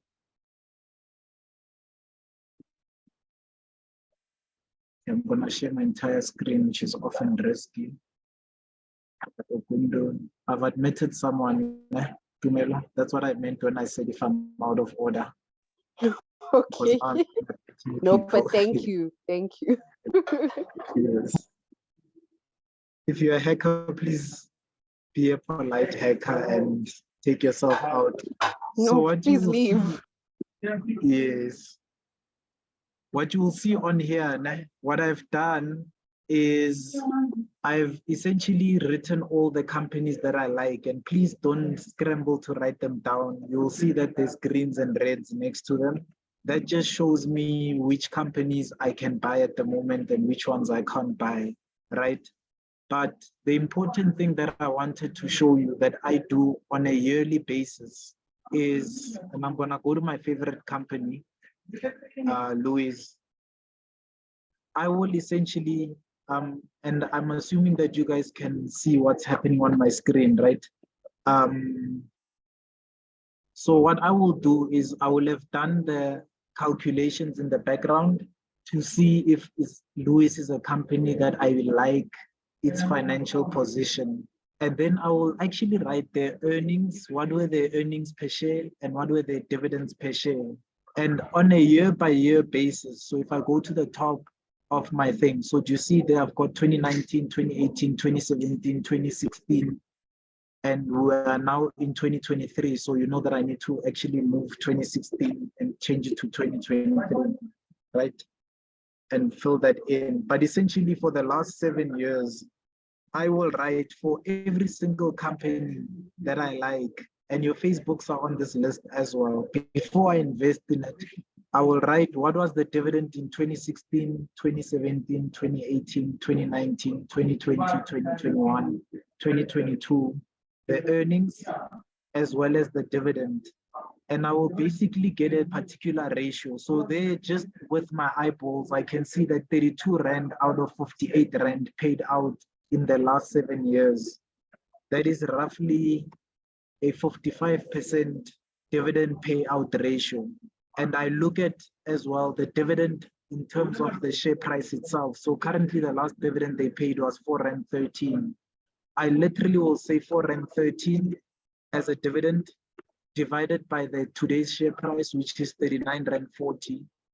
And then I know that if I buy Louis shares today, I'm getting a 10.5% return on that investment in Louis. And that's how I know if I'm getting a better dividend or interest return than I would have been if I was in a fixed deposit or something like that. And because I'm working with a 7-year average, it means that even when it fluctuates, so you see in 1 year, the dividend was 1.85 Rand. In the current year, the dividend was 4.13 Rand, which is quite a wide fluctuation, almost the 3 Rand dividend. But on average, I know that for as long as I'm holding Louis, I'm getting around a 3.20 Rand dividend in them, which is about 8% of the current share price. And if the share price drops lower, then the dividend return goes higher. Because remember, if today the share price is 40 Rand and tomorrow the share price is 20 Rand, the dividend is still the same, then I'm getting a higher return. So one of the best things, you can take back the hostship, Bali, and share the slides. So one of the hacks that I can give you is learn to actually Google the name of a company, then go to investor relations, then calculate what is the dividend return. And then you can avoid having a confused look like the goal that we have on the credit reports, ratio analysis, cash flow analysis, industry comparisons. I'm not going to go into those when it comes to determining a company's financial position. I think that's more advanced. What's this share valuation, which I probably will cover in the last session, or we'll have a special session, particularly for the Sinothile investment group, or some of my YouTube videos. I think this one, as an introduction to, or at least financial literacy, for me it was important that at least if you've got this much information, you can make a 10 times more informed decision than what you generally would out there. I think, Mbali, if we can see, maybe we can race through the remaining slides. I do see that I do have some time, but I also do know that I've covered quite a lot of items. The question of what are considered good returns, and you can actually even write this down on the side. As I said, cash in the bank, if it's in a savings account, it's likely to give you up to about 2.5%. Then from cash, we get fixed deposits, which are normally around 2.5% to 7%. And then we get bonds that typically give an interest rate all the way up to 9%. At one point last year, it touched 10%. And I thought to myself, oh my God. Like now, actually, I think if you look at the 10-year government bond, because of the high repo rate, you will find that it's probably giving a return of about 11%, which is very, very high. I normally try not to give investment advice on a generic platform like this, but trust me, if somebody is giving you an 11 to 12% return guaranteed in the markets, I would take that as of yesterday and ignore everybody else, because it's a risk-free return in that regard. You just then have to calculate what your tax implications will be, bearing in mind that 24,000 Rand exemption. Moving away from those, you then get stocks, bonds I've covered. Real estate is essentially within the bonds to fixed deposit return range. Normally, there's very few real estate places that will give you a return higher than 10%. And if you don't believe me, as I said, some of you guys are property owners. Please do talk to one another. I'm gonna admit Katleho. Katleho, when you get in, please don't hack us. You will find that you're paying your bond on the in thing you're collecting your rental, and the difference will effectively be way less than 10%. But let's say your bond is fully paid off. Normally what I would say is take what your monthly rental receipt is, multiply that by the number of months, which is 12 months. So if you have a property that's paying 6,000 rand a month in 2,000 rand a year, for you to be getting a 10% return, the property value should be 720,000 rand. And this is assuming net of costs, so rates and taxes, levies, insurance, that sort of thing. And you'll very quickly realize that real estate sometimes you take up. So we get to stocks. When we get to stocks, stocks essentially and historically have given 15% return in the markets. Obviously, you've had shares that have given people thousands of percentages. I've got shares in my portfolio that have given me hundreds of percentages, but from a reliability and a what do we call it? A comfortable calculation of what you can generally expect.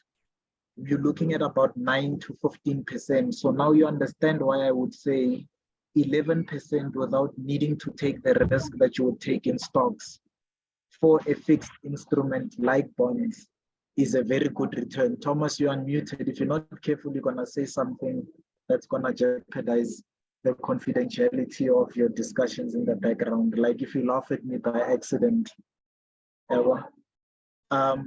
So 11% would be a good return in that regard.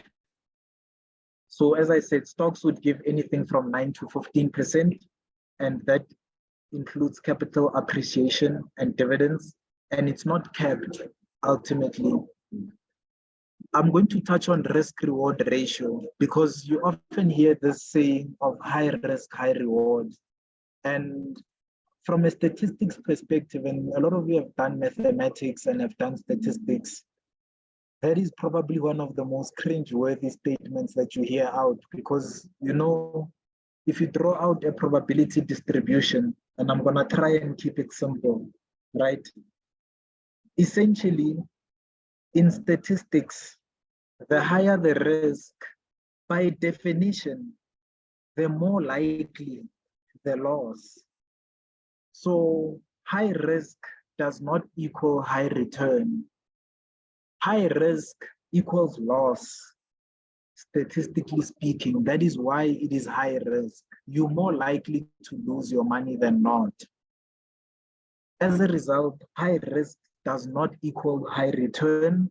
High risk tends to be associated with high return. So where there was a high return, chances are high risk was taken. But that is not a rule the other way around, that if you take a high risk, you will get a high return. And I'll give you an example with something simple. If you drink poison, that is a very high risk. Trust me, the return is great in terms of heaven, but in terms of being here on earth, you don't exist anymore. So that was not a very high risk, high reward strategy. And even heaven, you may have to knock when you get there because it may be considered suicide. So you don't want to have that thinking of high risk, high return. The more correct thing that we should use is what we call a risk-reward ratio. And the way risk-reward ratio works is you say to yourself, I have 100 rand. And you say, I would like to make a higher return than 10%. Because remember, I showed you up here that bonds are gonna give you 9 to 10% in returns, right? So you would like to take your 100 rand and turn it into more than 110 rand. So on your right, this mirror effect on videos, on your one side, on your lower side, you've got, On the one side, you've got 110 plus, which is what you're hoping to make. In the middle, you've got your 100 Rand, which is what you have today. On the left, and this is where risk comes in, ask yourself, what if this 100 Rand drops in value? And then say to yourself, at which point would I be uncomfortable? So then we ask you, if it drops to 95 Rand, would you be okay? Most people would say, yeah, I'm still fine with that. Essentially, you've got a risk-reward ratio of willing to lose 5 Rand in order to gain 10 Rand. So your risk-reward ratio is 2 to 1. And you don't even have to know what the 2 to 1 is. In fact, as long as you just know that I'm willing to lose 5 Rand in order to try and gain 10 Rand, then you can understand your risk appetite. Some of us are willing to go to as low as 70 Rand in order for us to gain 200 Rand. Meaning that my risk reward ratio is that I'm willing to lose 30 in order to potentially gain an extra 100. So the risk reward ratio starts looking more like 3 to 1 type of thing. And that, if you want to be fancy and show off to your financial advisor, we call that the risk reward asymmetry, i.e. the risk I'm taking versus the reward I stand to get is not 1 to 1. It's not in line. I'm not risking 10 Rand for 10 Rand, 1 Rand for 1 Rand. I'm risking 30 Rand for trying to get 100 Rand. And then that's how you know what your risk appetite looks like. I think, Bali, the last two should be pictures. I'm gonna end it there so that we can get into the question and answer format. You can put the pictures up simply because those pictures are self-explanatory. But while the pictures are in the background, I'm willing to take questions.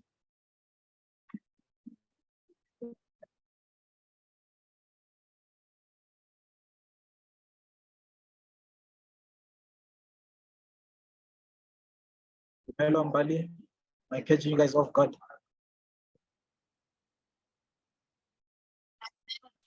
I'm sharing. Do you mind just going through the questions? You should see my screen now.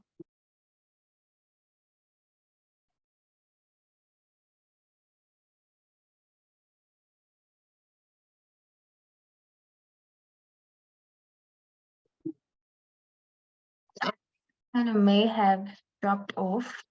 So I'll just go through the questions. The first question was from Thomas. He asked, what is the difference between profit sharing shared by employees and dividends? What is the difference between profit sharing shared by employees and dividends? Yes. I'll try to give you a simple answer. The simple answer is there's no difference. The more technical answer is that what tends to happen with employees and employee share trusts is that they will say to you that instead of giving you, who asked the question? Did you say Thomas? Thomas, yes. Thomas, thank you. That's why you're unmuting now. You're eager to ask questions. So the more complex answer is instead of them giving shares to Thomas as an employee, and then Thomas leaving our company with our shares, they rather create a trust for all employees and say, if the company performs well, if the employee, this vehicle that holds employees' interests is a shareholder in the company on their behalf. So what happens is that when a company makes profits, then a certain percentage of those dividends, the same way that me sitting at home who's not an employee is gonna get my dividend on the shares that I hold, your employee share trust is going to collect dividends on your behalf as employees. And they normally have requirements like for you to be able to participate in the profit share of this trust vehicle, you must have been working for the company for a minimum of 3 years. What they basically mean is that you must first be around for 3 years before you can be entitled to the profits that have accumulated to other employees as a result of them being shareholders in this company. Please just excuse if there is some feedback and noise in the background. As I did say, I am sitting at a hotel. I'm actually the noise at the hotel.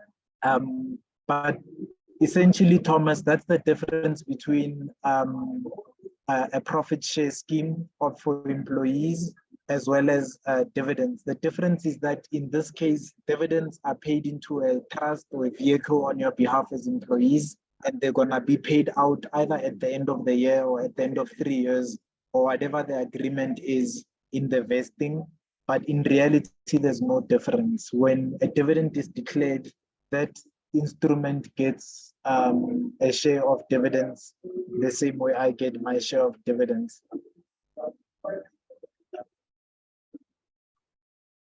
Sure, Thomas. And thanks for being the example. Next question. Okay, so the next question is from Utapelo. He asks, from a government bonds perspective on paper, this might sound like an investment, but do you think the risk involved makes it a better investment opportunity as opposed to your more general vehicles like fixed deposits and shareholdings by risk involved?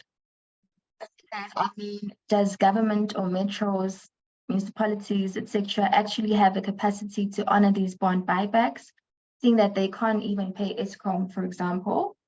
And he also speaks about wasteful expenditure, and he says, and the fact that the government also has a reputation to not pay contractors on time, does one not run similar risks? Yeah. And that's a very good question, and it's a very nuanced as well, but it's a very good question nonetheless. You know? And you said the question was from? Pardon? Oh, I can't hear you very well, Mbali. Oh, wow. Can you hear me now? Yes, I can hear you now. The question is from Utapelo. Utapelo. Yeah, Utapelo. So,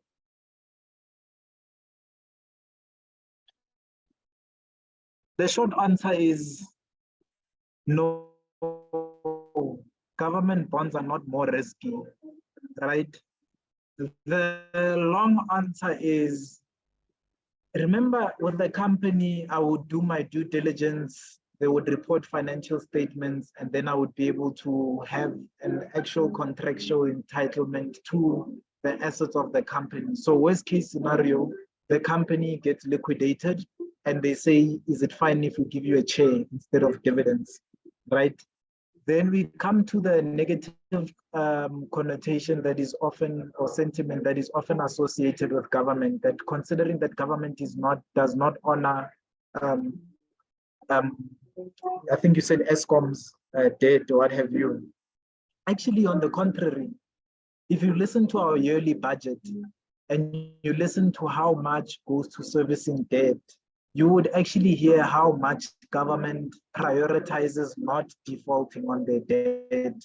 Government would rather, and this is where inflation comes in, government would rather decrease or increase interest rates, therefore creating more money supply into the economy, which creates inflation. But at least now they're sitting on more cash as government and use that cash to pay off the interest obligations that they have towards their bondholders. And that is why, and that's why, and oh, I love that question on so many levels. This is why I encourage you guys to become either shareholders or bondholders. That is why when you listen to the news, it often speaks about bondholders, investors are gonna be scared away. When we criticize some of the presidents, we say that they are loyal to business, or we say certain color monopoly capital. I can guarantee you now, as light as I am not white monopoly capital. I am part of maybe black monopoly capital or the black private sector. And I do hold shares, Tapelo. And one of the people, when your president is making decisions that go in the opposite direction of what you guys would like, some of those decisions are to to protect my interest as an investor. And why is that? Because as a country, the last thing that you lose is trust in your currency. Because after 1973, as discussed in the inflation episode, money was no longer tied to the value of gold.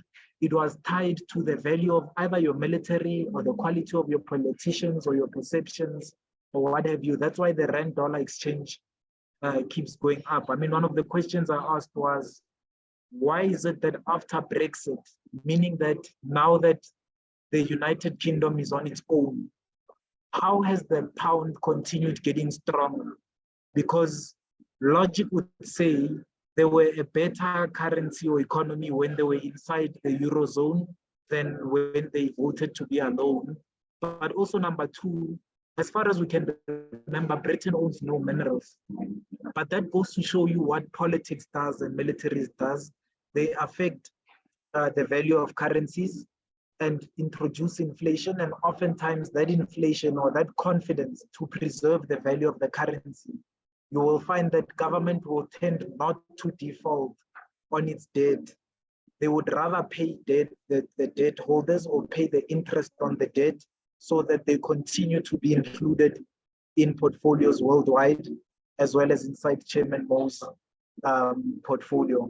So that's the long answer of why government would never default. What you may be mistaken into is that Eskom would default on its debt, but the relationship between Eskom and government is often misunderstood by the public and other state-owned entities. Government doesn't borrow Eskom 500 billion. Eskom goes to the investor markets and borrows 500 billion.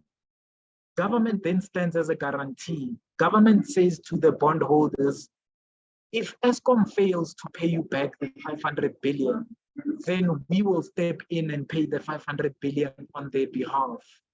So when Eskom fails to pay interest or fails to honor bond payments, it's Eskom that has defaulted, but I can assure you in the background, government is likely stepping in and paying that 500 billion or the interest, at least the interest component of those long outstanding bonds that are available.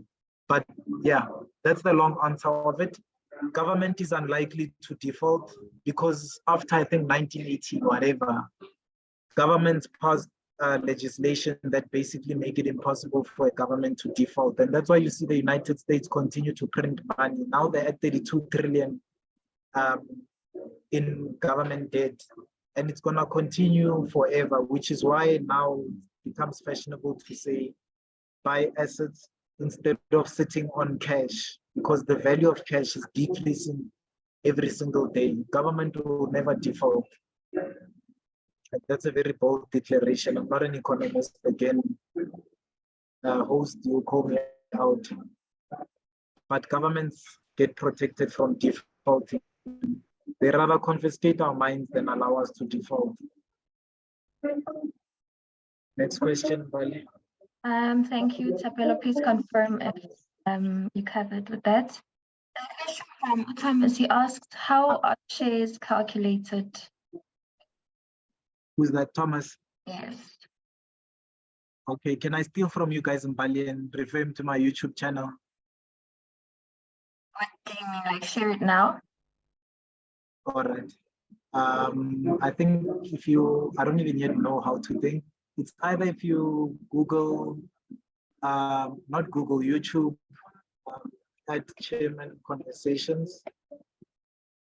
I don't know if there's an S at the end on YouTube, or you look up Lisakhisha Mtiani. I think I've created 3 videos on the A to Z of investing. The first one is very simplistic. The second one goes into a lot of detail. And the third one actually gives you a practical demonstration of how to value shares. So I think, Thomas, in the interest of time and not to do you any harm, you can look at that. I think what I'll also just share is an article of mine. Again, Bali, I'm writing Umusawin because I also am looking at the time. That I wrote that actually explains the investment methodology that I follow, that Benjamin Graham follows, that Warren Buffett follows, that Seth Klarman follow, you name them. Essentially, that's the methodology that I use to invest in shares. And you can basically in your time go and have a look at that, and then, yeah, hit me up if you have any questions. There's one last question. Practically speaking, which DIY apps do you use to invest in shares, and which industries would you recommend? I think that's the last one. Okay. I use Easy Equities. I'm a shareholder in Easy Equities. I'm a friend of Easy Equities. I use Easy Equities because nobody's cheaper. I used to be on FNB Share Builder, but the last time I was on them was in 2012, I think. So that's how long ago I last believed in them as a platform. And I can comfortably say that nobody's cheaper than Easy Equities for the simple reason that they don't charge monthly fees. And if you deposit 10 Rand, chances are you can invest 9 Rand 97 on your platform versus your banking apps. If you deposit 100 Rand, chances are you won't even get to transact because they will have a minimum 50 Rand transaction fee or a minimum, I think with FNB at the time, it was a minimum of 120 Rand. I don't want to speak bad of ABSA because I know employees of ABSA. Investec, I bank with Investec, so I also don't want to speak bad of Investec. Standard Bank, I've always wondered, are they even a bank? But yeah, essentially the Easy Equities is my recommended DIY platform. If new ones have come up, I can still guarantee you that they probably do engage with Charles Savage, who is the CEO of Easy Equities, and they've built nothing close to what he has built. For tax-free savings, there's tfsa.co.za. I know some people like to go the Citrix route. I know tfsa.co.za is a good one for buying tax-free investments. But you can also get tax-free investments of Easy Equities. So the one time I would take you away from Easy Equities would be if you're buying your tax-free investments, and that you do through TFSA, but tax-free investments don't allow you to pick individual shares. Yeah, and that's that. In terms of a retirement annuity, 10X or Outvest, so that's DIY.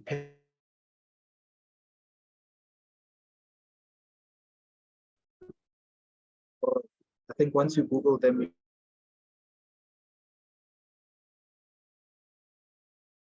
and the reason being, the number one determiner of how well your pension fund is going to do is how much fees your pension provider takes. And I can tell you now, Sanlam, Ellen Gray, Old Mutual, Liberty are charging you way more than what Outvest or 10X are charging.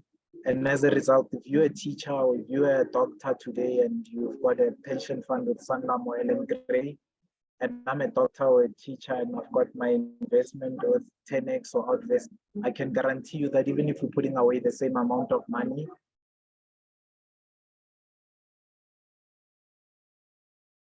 it says where people should invest their money. 40 years from now, if we both have the same returns in terms of the portfolio, by the time it comes to me, the individual, I will get a higher payout than you. And that's because your pension fund contributions would have been getting eaten up by fees. And it's unnecessary fees in 2023. Again, I am on the wrong side of these guys for saying this on public platforms, but I have asked that they must make me famous and call me out and say I'm wrong. That And so far, nobody has come to call me out on it. It's unnecessary fees. You're paying for advertising and marketing. Thank you very much. Yes, thank you. Yes. So I think let's just go through these final slides and then Utumelo will close off for us. Okay. I think if you look at the picture in front of you, the reason why I wanted us to share this picture, you can screenshot it, you'll get it in your slides, save it, whatever. If you take nothing away from the sessions that we hold with you guys over the last one and this one, and I'm so glad, you know, sometimes we take these things for granted, connection, electricity, those sort of things. But for me, the ability to have two-hour sessions uninterrupted, with the slight glitch that we had there, it means the world to me, because nobody is doing this sort of thing. So for it to happen uninterrupted is almost unparalleled. For it to happen in the first place is a gift. And I think I cannot thank Sinothile Stokvel any more than that. But I sat back and I thought to myself, you know, there's so much information, you know, I've condensed, I think, how long have I been investing? 11 years. I don't know if I should tell the pianist that is playing great music, but my aunt is dead. He's so passionate. Yeah, sorry about that. This is 11 years plus, to be honest, because I've been reading since I was 15. So it's actually around 16 years of knowledge. Yes, that's my age. That's 16 years of knowledge. But practically speaking, I've been investing since 2012, 2013, around there. So there are about 11, 12 years practical investing experience condensed into 4 hours of material, and then probably it's going to be 6 hours after the next session. If you're feeling overwhelmed, take this picture with you. Nothing I can say speaks louder than this. Poor people, unfortunately, not by their own doing, they have a job, they get an income, and they are surviving daily. So they're buying expenses. And if you listen to the Fat Wallet show, I reference them a lot. How should you invest as a poor person? And I think that's when I came to meet all of these people and became prominent with them. Your Simon Browns and them, I wrote to them and I gave advice to the investing poor person. And it's why I recommend easy equities. If you're a poor person and you put even 10 Rand into a share portfolio, that's 10 Rand that you've never put away before. Just do that. And if in 10 years' time or 100 years' time, it's 15 Rand, that's a 15 Rand that would never have fallen from the sky for you. You know? Yes, especially if you're Black in South Africa, my dad likes to joke, or there's no government minister that can say they don't know how taxes work. So why do taxis not have their own taxi lane, you know? So it comes to the same with finance. There's no person that can say that they don't know poverty. We've all been there. We all, some of us are still there. But change the cash flow patterns from job, income, expenses, you know? If you have a cell phone, insure it. Not because you have extra money to pay. And I know you'll say because I can't afford it. The reality is it's because you can't afford to buy another cell phone. That's why you should insure it. And then when you lose it, then you'll get it back. So insure the things that you can. And that's where you find as well life insurance becoming very popular in that space. When we get to the middle class, this is where it gets a bit fawoozy. The middle class buy liabilities. So we show off to each other who drives the better GTI, who buys the better this. And I know here last week I said GTIs are assets. Today it's shown as a liability. And it's because until you've paid it off, the financing is still associated with the asset. So for intents and purposes, we still say it's a liability. Last week's or the last session's explanation was just a very nuanced, in detail explanation of actually, this is how you separate the asset from the liability. But you want to make sure that you understand that for as long as you're still paying it off, you get an income, you get credit record. That credit record qualifies you to buy assets, and then those assets essentially, or assets, those assets in the form of liabilities then lead to expenses. So your property leads to mortgage payments, it leads to what you call this, rates and levies, insurance premiums, it leads to attorney fees, and you name it. What the rich do, and I think the one justice that this diagram doesn't do is it doesn't start a job, but the rich also, they have a job and then they buy assets, and those assets generate an income, and only then do they decide, do I pay expenses with these incomes, with this income, or do I continue to buy more assets? And that is the only way to get rich, when you can stop working and your assets continue to work for you. And that's what pension funds and investments are doing for you in the background. That's what property is doing for you, or we are attempting to do with property. That's what businesses are attempting to do for you. They're trying to generate an income for you from another source other than you yourself. And the way to become financially free is to get to a point where the income from your assets is higher than your expenses. When the income from your assets is higher than your expenses, you know that even if you leave your job, your debit orders will still go off and you will be fine in that month. And whatever is left over, you buy more assets, and that continues to make you rich. And that's the only difference between the rich and the poor. We can go into politics, we can go into socioeconomics. I'm not an expert in them. Most of them are valid. We do have a very abusive country when it comes to how some started off, where some of the opportunities that some people have gotten. But irrespective of how dirty or how cruel the world has been to you, the only way to become rich is to be able to make money without you exerting effort. And one of the best ways to do that is that if you have a job, buy an asset. If you have a job, buy an asset. If you have a job, buy an asset, and make your assets pay for your liabilities and pay for your expenses. Even if you suffer for the first 10 years, 20 years of working, the first day that your assets start working for you and covering all your expenses on your behalf, nobody can ever take that away from you. And laws, regulations, taxes, whatnot, as discussed in the webinar, they are written to protect the owners of capital, the owners of assets. They are written to protect Chairman more. And the reason is, when I get my salary, I don't eat it. I invest it back in the economy in the form of bonds. To the question that Tabelo asked, are bonds not more risky because government defaults?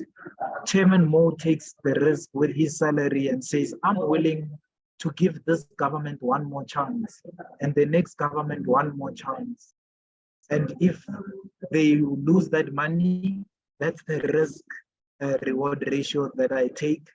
But if they do manage to fix a road or a pothole or to build a power station, that is why they would give me favorable tax, a tax regime or tax protection, because I enabled them to meet a need for society.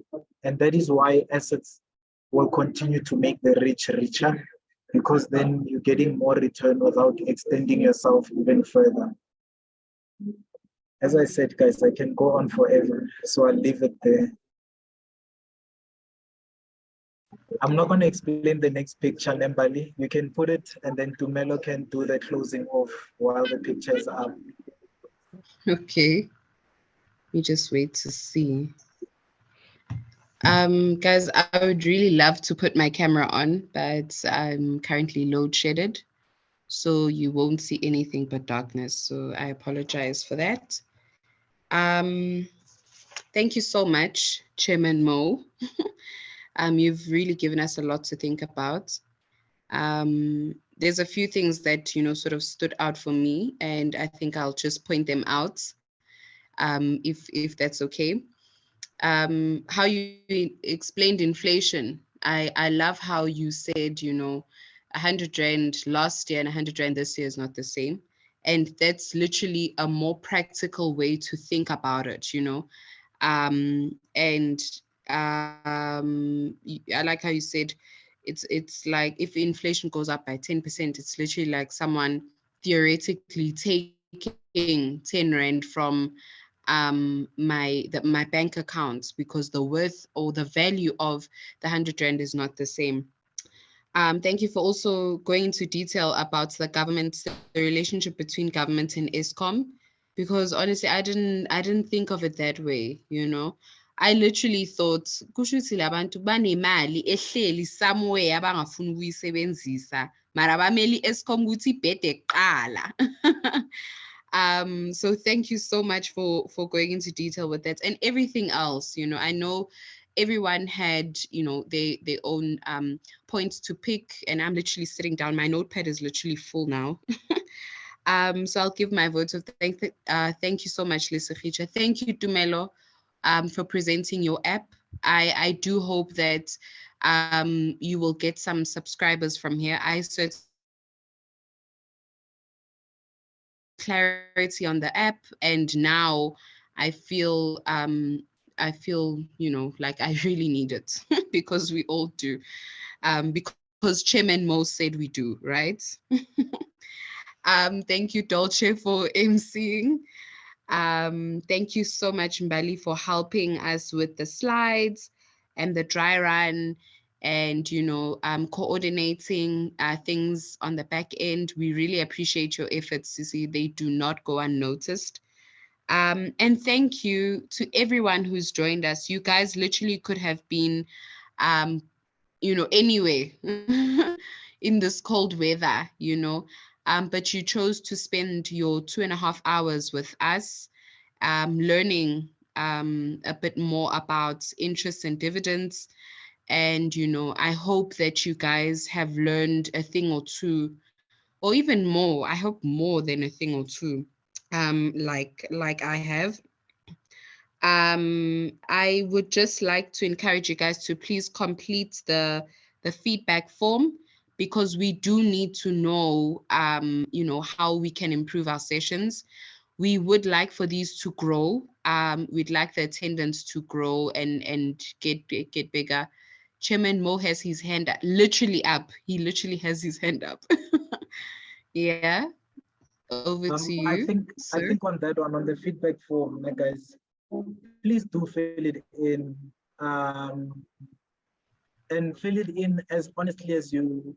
I don't know if it's anonymous, but even if it's not anonymous, Bali will tell you, Tumelo will tell you, we actually do take in the feedback and the suggestions, and then we try and improve the session for you. Financial, these topics, especially the way I do it, as you've noticed, they can be very technical and very tiring and very cumbersome. And if there's a way that we can improve that and make it in more accessible language, we do want that feedback so that we continue to do that. That's why, for example, you see me summarizing in these 2 pictures at the end, so that I don't have to, like last time, I think I did a 15 to 20 minutes summary. This time I said, take 2 pictures with you, and then these 2 pictures will serve me for life, for that matter. So please do feel free to give your honest feedback. You don't have to only be kind. You don't have to only say nice things, because even the critical things, we do grow from them. Yeah. So, yeah. Thank you. Thank you. The chairman has spoken. Yeah, thank you so much, guys. I really appreciate it. And I do hope that the next session will provide, I know it will be a different topic. We will share it in time. We will also, get the poster going earlier so that you guys can share it. And please feel free to invite more people because we really want this to grow.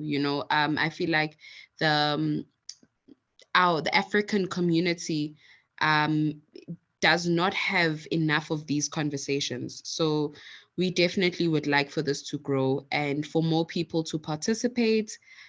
So next time, please feel free to invite a friend or two to the session. Thank you so much, guys. Have a lovely evening. If there isn't anything else, we can adjourn the meeting. Please don't forget the feedback form, guys. Here's Dolce giving her thanks. We're gonna send all these messages to the people, Dolce. So good rights, girl. Keep them coming. The compliments. Thank you so much, guys. Enjoy Thanks, your Steph. evening. Okay.